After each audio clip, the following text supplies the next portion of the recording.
ये जो है y के ऊपर डिपेंडेंट है, किसी गिवन y पे ये कांस्टेंट है, तो square root of 1 plus y. तो जब y पे डिपेंडेंट है तो इसका नॉर्मल क्या है, y एक्सिस ही है।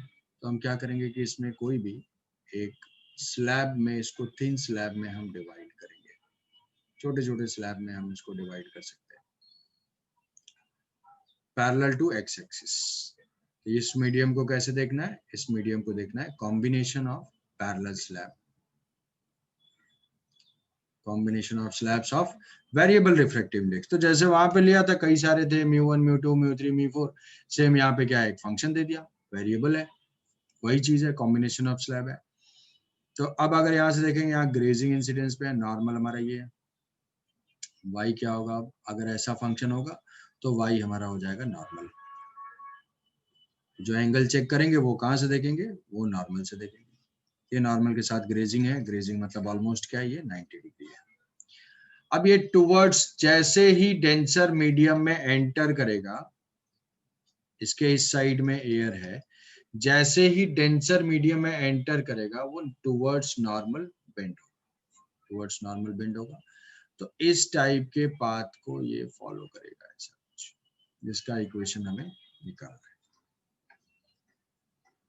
तो अब अगर कोई भी पॉइंट पे मैं ले लेता हूं, कोई एक जनरल पॉइंट जो इस स्लैब पे है, और इस पॉइंट पे नॉर्मल क्या हो जाएगा, ये नॉर्मल हो जाएगा। तो स्लैब में हमने ये रिजल्ट डिराइव किया हुआ है कि रिफ्रैक्शन जो है वो किसी भी दो पॉइंट के लिए हम स्नेल्स लॉ पैरेलल स्लैब में अप्लाई कर सकते हैं, इंटरमीडिएट वाले को छोड़ सकते हैं, डायरेक्ट यहाँ और डायरेक्ट वहां के लिए लिख सकते हैं। तो इस ओरिजिन पे और इस पी पॉइंट में मैं डायरेक्ट स्नेल्स लॉ लिखूंगा। तो स्नेल्स लॉ अगर लिखा जाएगा तो इस पॉइंट पे रे की डायरेक्शन क्या होगी, जो भी ये पाथ होगा उसके टेंजेंशियल डायरेक्शन में।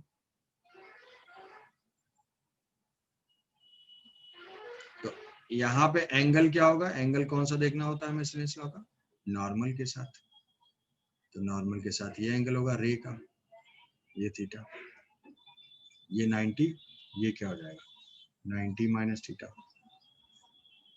ये पी पॉइंट क्या है, कोई जनरल कोऑर्डिनेट है, एक्स वाई है कोई पॉइंट। अब पी पॉइंट और ओरिजिन पे हम स्नेल्स लॉ डायरेक्टली अप्लाई कर सकते हैं, क्योंकि ये पैरेलल स्लैब्स हैं, नहीं होगा तो नहीं कर पाएंगे।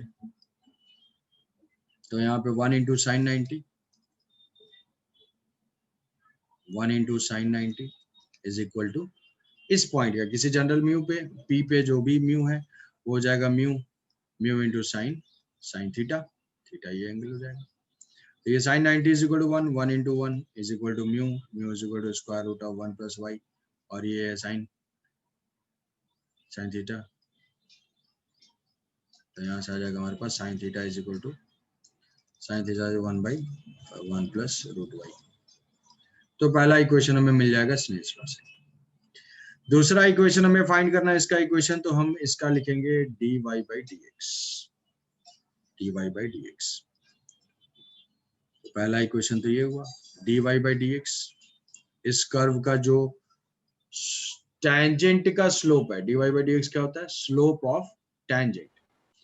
तो ये जो कर्व है, ये कर्व है, इस कर्व पे मैंने टैंजेंट ड्रॉ किया है, उस टैंजेंट का स्लोप, स्लोप मतलब क्या, टैन थीटा, स्लोप मतलब टैन थीटा।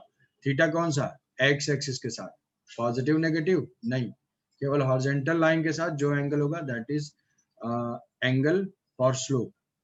तो यहाँ पे होगा dy by d x is equal to tan, और एक्स एक्सिस के साथ एंगल कितना है 90 माइनस थीटा, 90 माइनस थीटा। तो dy बाई डी एक्स में पता चल जाएगा, dy बाई डी एक्स ये हो जाएगा cot थीटा, cot थीटा ये होगा हमारा इक्वेशन नंबर। अब इन दोनों इक्वेशन को यूज करके थीटा जो है जैसे जैसे जा रहा है थीटा चेंज हो रहा है, मतलब थीटा भी क्या है, थीटा जो है y के ऊपर डिपेंडेंट है। तो यहाँ पे थीटा को y के टर्म्स में लिखेंगे और यहाँ पे इसको इंटीग्रेट कर देंगे, dy और dx से x और y फाइंड करने के लिए इंटीग्रेशन करेंगे। तो इसमें देखो साइन थीटा हमें पता है एक राइट एंगल ट्रायंगल कोई होगा, इसमें ये अगर थीटा है तो ये 1 है, और ये square root of 1 plus y है। तो ये क्या हो जाएगा, ये हो जाएगा root square y, root y, root y हो जाएगा। तो यहाँ से cot theta dy by d x जो कॉट थीटा हो जाएगा, तो हो जाएगा रूट वाई, है ना, रूट वाई। जी सर। तो यहाँ से वेरिएबल्स को सेपरेट कर देंगे, dy by root y is equal to dx, इसको इंटीग्रेट कर देंगे। x 0 पे y 0 था, x is equal to x पे y जो है y है। तो इसको अगर इंटीग्रेट करेंगे तो 2 रूट वाई यही आएगा ना, y to the power -1 by 2। जी सर। तो हाँ ये sir, 2 root y. 2 root y is equal to x, या फिर ये हो जाएगा y is equal to x square by 4। तो ये पैराबोलिक पाथ पे जाएगा, y is equal to x square by 4। तो अब हमें पॉइंट ऑफ इमरजेंस फाइंड करना है। पॉइंट ऑफ इमरजेंस फाइंड करना है मतलब ये जहां भी ये गिवन है यहाँ से ये जाएगा जिस पॉइंट पे, तो इस पे ये पॉइंट सेटिस्फाई करेगा। y कोऑर्डिनेट उस पॉइंट का क्या है, x है, और y कोऑर्डिनेट अगर x है तो ये हो जाएगा y कोऑर्डिनेट तो x 5 है, y कोऑर्डिनेट 5 है तो x क्या हो जाएगा, y इज इक्वल टू 5, तो x is equal to root 20, तो 2 रूट 5 मीटर हो जाएगा इसका point of emergence. Point of emergence पता चल जाएगा, y कोऑर्डिनेट और x कोऑर्डिनेट पता चल गया। अब वहां से जैसे निकलेगा सेम मीडियम में, अगर यहाँ पे एयर कंटिन्यूड है, एयर कंटिन्यूड है तो ये क्या होगा, 90 डिग्री पे था, 90 पे ये ऐसे जाएगा, 90 पे चला जाएगा। तो ये उसका इक्वेशन हुआ। तो पहला क्वेश्चन सिर्फ क्वालिटेटिव डिटेक्शन पाथ का देख के बताना। दूसरा क्वेश्चन है कि इसको कैलकुलेट करना कि उसका पाथ क्या है। पॉइंट ऑफ इमरजेंस भी उसी के ऊपर डिपेंड करेगा। और फाइनल एंगल ऑफ इमरजेंस क्या होगा, यहाँ पे एंगल ऑफ इमरजेंस 90 डिग्री होगा। जितने डिग्री पे आ रहा था ग्रेजिंग इंसिडेंस था, तो ग्रेजिंग इमरजेंस भी होगा, ग्रेजिंग इमरजेंस 90 डिग्री पे ये चला जाएगा। ये कहानी होगी टोटल इसमें, ठीक है। तो हमारे दो पॉइंट्स क्या है, दो स्नेल्स लॉ का पॉइंट्स है और dy बाई dx का पॉइंट है, बस ये दो यूज करना है रिफ्रैक्टिव इंडेक्स के लिए, सॉरी वेरिएबल रिफ्रैक्टिव इंडेक्स के लिए। तो x वाला वेरिएशन ले लेता हूँ, थोड़ा सा बताओ उसको, गाइडेड सेशन। ये mu is equal to 1 plus x यहाँ पे ले लिया, तो x के ऊपर डिपेंडेंट है, तो बस हमारे स्लैब का रिप्रेजेंटेशन चेंज हो जाएगा। सेम मीडियम को, मीडियम हम अच्छा वर्टिकल स्लैब करेंगे। जी ऐसा सर। ले 10 बाई 10 ले लेते हैं ऐसे, 10 मीटर 10 मीटर 10 मीटर, इसमें ही है ये मीडियम। और यहाँ से जो है नॉर्मल इंसिडेंस है, तो यहाँ पे x पे गिवन x के ऊपर डिपेंड कर रहा है, तो ये स्लैब्स क्या हो जाएंगे, x का कॉम्बिनेशन हो जाएगा ऐसा।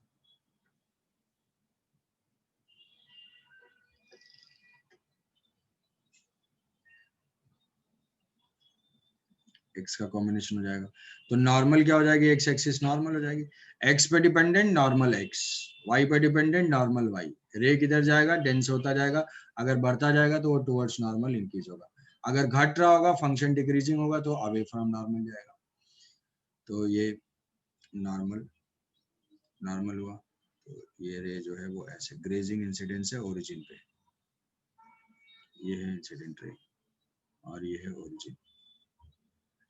Find the equation of path and point of emergence.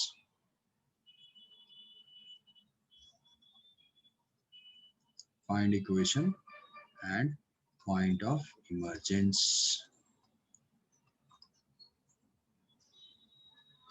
Find equation of path and point of emergence. ऐसा टाइप का कुछ पाथ होगा,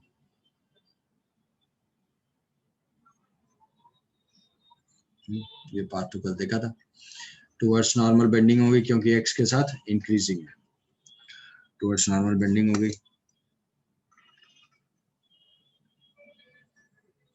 पॉइंट लेंगे, कोई भी पॉइंट पे हम स्नेल्स लॉ अप्लाई कर सकते हैं। कोई जनरल पॉइंट ले लिया xy, पॉइंट P, ये xy है, इस xy पे एक तो स्नेल्स लॉ अप्लाई कर सकते हैं डायरेक्ट यहाँ पे, और यहाँ पे नॉर्मल इसका कैसे होगा, ये इसका नॉर्मल होगा,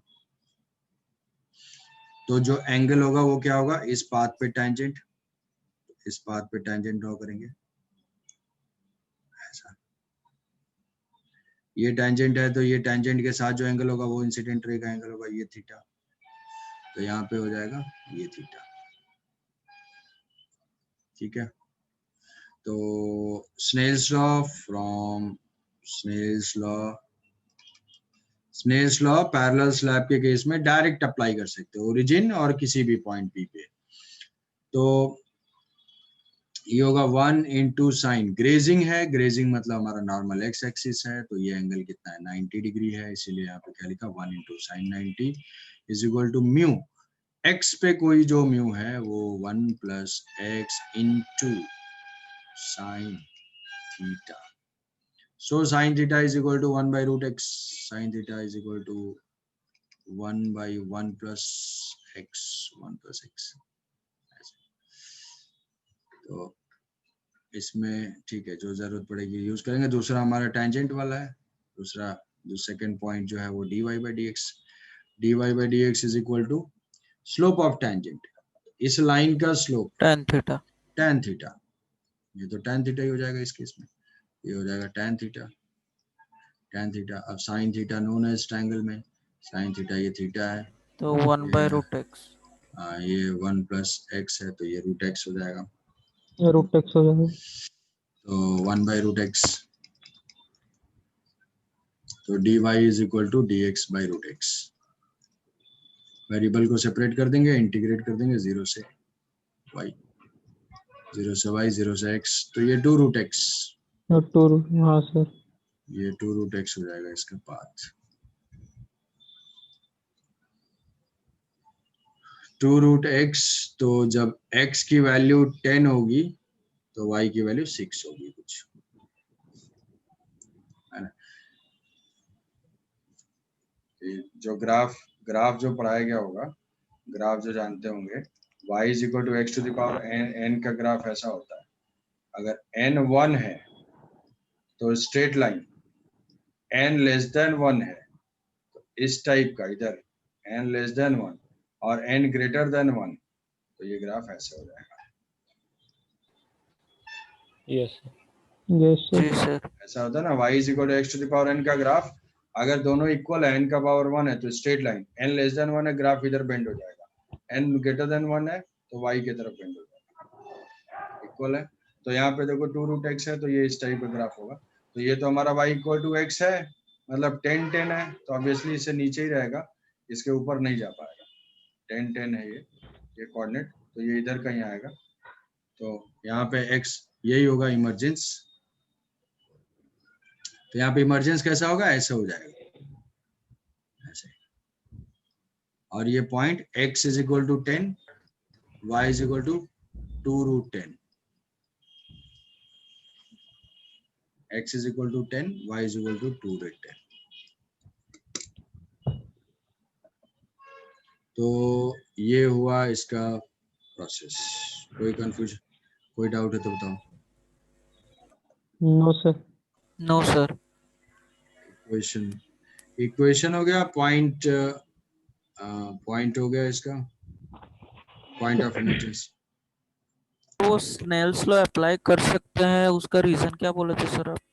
पैरेलल स्लैब में किसी भी इंटरमीडिएट पॉइंट को हम स्किप कर सकते हैं ना, जैसे हम मल्टीपल स्लैब पे अगर लिखते जाएंगे डायरेक्ट ऐसे म्यू 1 sin थीटा 1, तो पैरेलल स्लैब में यहाँ पे एंगल सेम हो जाता है, ये R1 है तो ये भी यस R1 सर, I तो इक्वल्स E जो आया था बताया। हाँ हाँ, तो सर। ये पैरेलल स्लैब होगा, पैरेलल सरफेसेस होंगे तभी ऐसा हो पाएगा, अगर इंक्लाइंड होंगे तो ये चीज नहीं होगी, इसीलिए हम मिडिल पॉइंट को वो स्किप नहीं कर पाएंगे, देखना पड़ेगा।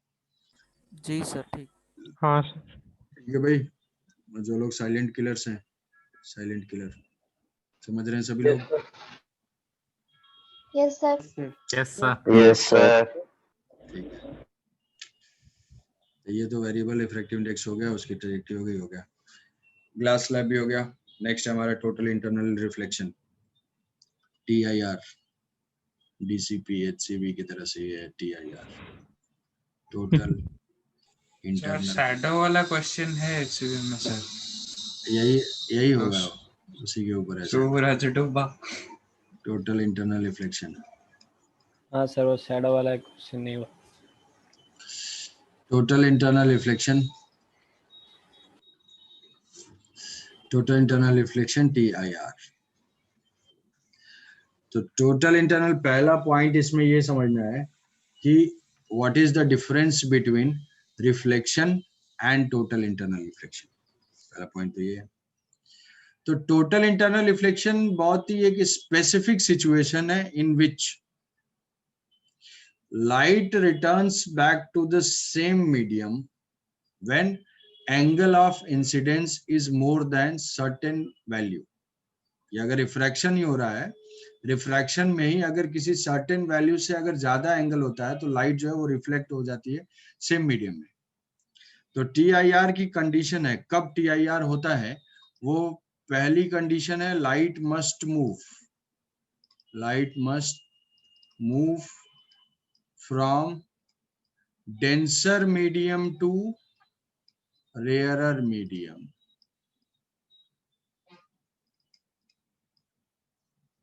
Light must move from high refractive index medium to low refractive index medium। High refract denser से रेयर में जाएगा तभी TIR होगा, रेयर से डेंसर में आएगा मतलब ग्लास से वाटर में जा रहा है तो TIR होने के चांस है, ग्लास से एयर में, हाँ ग्लास से वाटर में भी जा रहा है तो भी चांस है, ग्लास से एयर में जा रहा है तो भी चांस है। एयर से ग्लास में आएगा तो TIR नहीं होगा, एयर से वाटर में आएगा तो TIR नहीं होगा। डायमंड से एयर की तरफ जा रहा है तो चांस है, लेकिन एयर से डायमंड की तरफ कोई चांस नहीं। तो पहला ये है कि light must move from denser to rare medium, और दूसरा है कि angle of incidence must be more than critical angle. Okay, critical angle देखेंगे अभी क्या है। Angle of incidence must move from, angle of incidence must be more than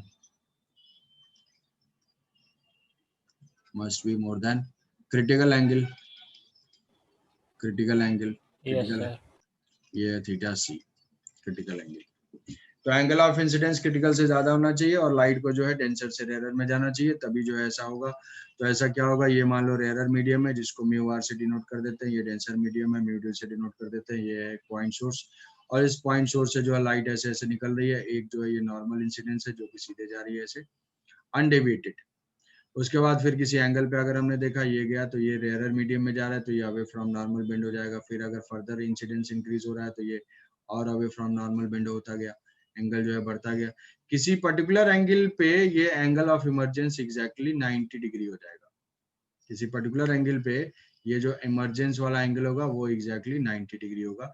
उसी angle को हम क्या बोलते हैं, क्रिटिकल एंगल।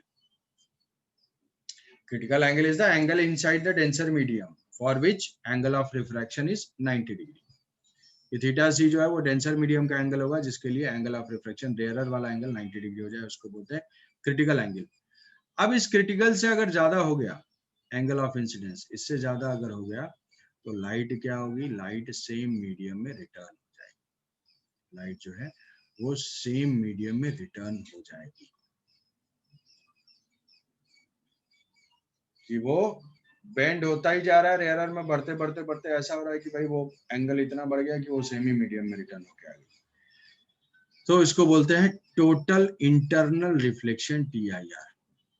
तो पहला हमारा इसमें क्वेश्चन ये है या समझना ये है कि what is the difference between reflection and total internal reflection. तो रिफ्लेक्शन के लिए कोई भी कंडीशन नहीं है, रिफ्लेक्शन हर एंगल पे होता है, हर मीडियम के लिए होता है। क्या क्रिटिकल एंगल से पहले रिफ्लेक्शन नहीं हो रहा है, यहाँ पे भी रिफ्लेक्शन हो रहा है। यहाँ पे मान लो 10% रिफ्लेक्शन हो रहा होगा, यहाँ पे कुछ 20% रिफ्लेक्शन हो रहा होगा, यहाँ पे भी कुछ रिफ्लेक्शन हो रहा होगा, यहाँ भी रिफ्लेक्शन हो रहा होगा। रिफ्लेक्शन की एज सच कोई कंडीशन नहीं है। लाइट इंसिडेंट हुई है तो कुछ पार्ट रिफ्लेक्ट होगा, कुछ पार्ट ट्रांसमिट होगा, कुछ पार्ट एब्जॉर्ब होगा, वो हमेशा होगा। तो रिफ्लेक्शन में कुछ पार्शियल रिफ्लेक्शन हमेशा ही हो रहा है। बट TIR में जो है कि अब लाइट जो है टोटली रिफ्लेक्ट हो गई 100%। मतलब अगर यहाँ पे 10 जूल की एनर्जी इंसिडेंट हो रही है तो पूरा मीडियम में 10 जूल चली आएगी, बाहर कुछ गया ही नहीं, बाहर जो है कुछ वो जाएगा ही नहीं। तो अगर मैं ऐसे मान लो कि ये वाटर का सरफेस है, ऐसे यहाँ पे कोई लाइट सोर्स है, तो लाइट सोर्स से यहाँ से ऐसे जो है लाइट ऐसे निकल रही है और ये इतने से जो है ये ऐसे जाएगा, ये बढ़ता जा रहा है, और इस पॉइंट पे तो ये सरफेस के टेंजेंशियल ऐसे चला गया। थोड़ा सा भी जो होगा तो ये लाइट बाहर अब जाएगी ही नहीं। मतलब अगर बाहर देख रहा है वो, तो बाहर से कोई देखेगा तो इतने पोर्शन से ही लाइट आ रही होगी, बाकी से कुछ नहीं। इतना पोर्शन जो है, इतना एक सर्कुलर पैच ब्राइट टाइप का दिख रहा होगा, ये जो है ये एरिया जो है ब्राइट दिख रहा होगा, वहां से लाइट जो है बाहर आ रही होगी। मतलब अगर कोई पॉइंट सोर्स वाटर के नीचे है और अगर हम उसको देख रहे हैं तो एक सर्कुलर पैच से केवल लाइट बाहर आएगी, बाहर बाकी जगह से नहीं आ रही। तो इसमें TIR में जो है no energy transmitted to the other medium, किसी दूसरे मीडियम में कोई भी एनर्जी जाती ही नहीं है, वो 100% इसी में आ जाती है, रिटर्न हो जाती है। तो ये बेसिक डिफरेंस है रिफ्लेक्शन और टोटल इंटरनल रिफ्लेक्शन में। There is 100% energy return back to the same medium in total internal reflection, while this is not the case in case of, this does not happen in the case of reflection. Reflection के case, जो बोल रहे हैं वो थोड़ा हाँ, फिर से बोल दीजिए। हाँ, यहाँ से जो लाइट इतने पोर्शन से बाहर आ रही है, इतने पोर्शन से बाहर आ रही है। मान लेते हैं कि यहाँ से इस लाइन के लॉन्ग जो है 10 जूल एनर्जी जा रही है, तो यहाँ से कुछ बाहर 8 जूल आएगी और कुछ पोर्शन 2 जूल रिफ्लेक्ट हो जाएगा। ठीक है, अब इतने पोर्शन से कुछ भी बाहर नहीं जा रहा है, मतलब क्या इधर रिफ्लेक्शन भी हो रहा है, ट्रांसमिशन भी हो रहा है। बट TIR में सबसे खास बात यह है कि बाहर कुछ नहीं जा रहा है, नो ट्रांसमिशन। कि अगर यहाँ पे 10 जूल इंसिडेंट हुई तो वो 10 जूल सेम का सेम वाटर में चली जाएगी। तो अगर इसके ऊपर एक क्वेश्चन फ्रेम किया जाए और बोला जाए कि भाई light energy versus angle of incidence का हम ग्राफ बनाने की कोशिश करते हैं, ऐसा है कि यहाँ पे क्या है, वाई एक्सिस पे एनर्जी ट्रांसमिटेड, हाँ, energy transmitted versus angle of incidence. यहाँ पे क्या है, एंगल ऑफ इंसिडेंस। लाइट जो है वो लाइट, यहाँ पे अंडरस्टूड है कि लाइट डेंसर टू रेयरर में जा रही है। ठीक है, इस प्रोसेस के लिए डेंसर से रेयरर के लिए मैं क्या करता हूँ कि angle of incidence versus energy transmitted का ग्राफ प्लॉट करना चाहता हूँ। कितनी एनर्जी बाहर जा रही है, अगर हम एंगल बढ़ते जाएंगे तो कुछ कैलकुलेशन नहीं करना है, केवल कॉन्सेप्चुअली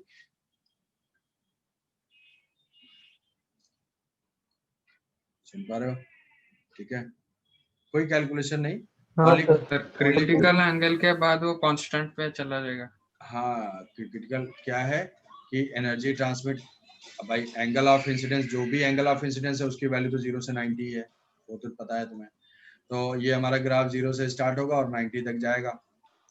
0 से 90 में कुछ लाइट ट्रांसमिट होती रहेगी, मान लो रिफ्लेक्शन भी हो रहा है, 100% ट्रांसमिट नहीं होगी, ऐसे रिफ्लेक्शन भी हो रहा है, मान लो कुछ परसेंटेज जो है, जैसे थोड़ा सा ऑब्लिक टाइप का बढ़ता है रिफ्लेक्शन थोड़ा बढ़ने लगता है, तो इस टाइप का कुछ ट्रांसमिट हो रहा है।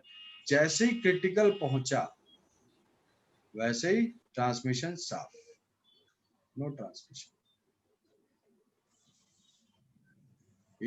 यहां से तो कुछ बाहर जा रहा है, जैसे ही क्रिटिकल पहुंचा अब ट्रांसमिशन ही बंद हो गया, सारा टोटली इंटरनली रिफ्लेक्टेड हो जा रहा है, सेम मीडियम में कोई भी लाइट बाहर नहीं जा रही है।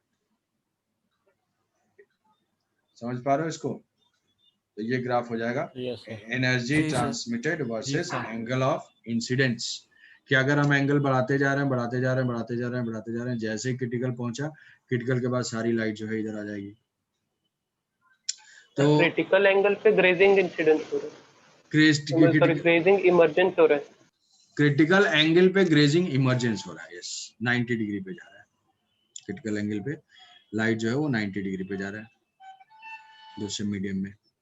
सर आपने एंगल ऑफ इंसिडेंस को 90 तक ही क्यों रखा? एंगल ऑफ इंसिडेंस तो नॉर्मल के साथ ही होता है ना, तो वो तो कितना एंगल हो सकता है, ज्यादा से ज्यादा भाई ये सरफेस है तो ये लाइट ऐसे आ सकती है, ऐसे आ सकती है, ऐसे आ सकती है, ऐसे आ सकती है, ऐसा तो रेयर टू डेंसर हो जाएगा वो। तो ऐसा तो फिर तो मीडियम ही चेंज हो जाएगा। कहीं पे भी रिफ्लेक्शन हो या रिफ्रैक्शन हो, हमारा एंगल कहाँ से कहाँ तक वेरी करते हैं, 0 से 90 तक, 0 से 90 तक का होगा वेरिएशन। तो ये 0 से 90 हुआ, क्रिटिकल एंगल पे चेंज हो गया। अब इसी चीज का यूज किया जाता है टेली कम्युनिकेशन में या कम्युनिकेशन में। कम्युनिकेशन में जो ऑप्टिकल फाइबर होता है, that optical fibre is based on total internal reflection. वो टोटल इंटरनल रिफ्लेक्शन के ऊपर बेस्ड होता है। कि ऑप्टिकल फाइबर पे अभी क्वेश्चन दूंगा, बट थ्योरेटिकली ऐसे समझो कि ऑप्टिकल फाइबर जो है, ऑप्टिकल फाइबर में इस प्रोसेस को यूज किया जाता है क्योंकि वहां पे कम्युनिकेशन में कोई भी लॉस नहीं होता है। ये कैसे होता है? ऑप्टिकल फाइबर, ऑप्टिकल फाइबर में ये एक कोर होता है, एक ये सॉलिड सिलेंडर है जिसको हम बोलते हैं कोर है ये, और इसके बाहर एक कोटिंग होती है, एक बाहर ऐसे थिन कोटिंग होती है, थिन कोटिंग होती है, और इसको बोलते हैं क्लैडिंग। ये जो है कोर है, और कोर के ऊपर जो कोडिंग है उसको बोलते हैं क्लैडिंग। अब यहाँ से हमारा जो भी इंफॉर्मेशन है, जनरली क्या है कि इंफॉर्मेशन को सेंड करने के लिए उनको या तो ऑप्टिकल सिग्नल में कन्वर्ट करते हैं या इलेक्ट्रिकल सिग्नल में कन्वर्ट करते हैं। ठीक है, ऑप्टिकल सिग्नल या इलेक्ट्रिकल सिग्नल, मतलब जो भी बोला जा रहा है उसको ऑप्टिकल सिग्नल में कन्वर्ट कर दिया गया। अब वो ऑप्टिकल सिग्नल मतलब वो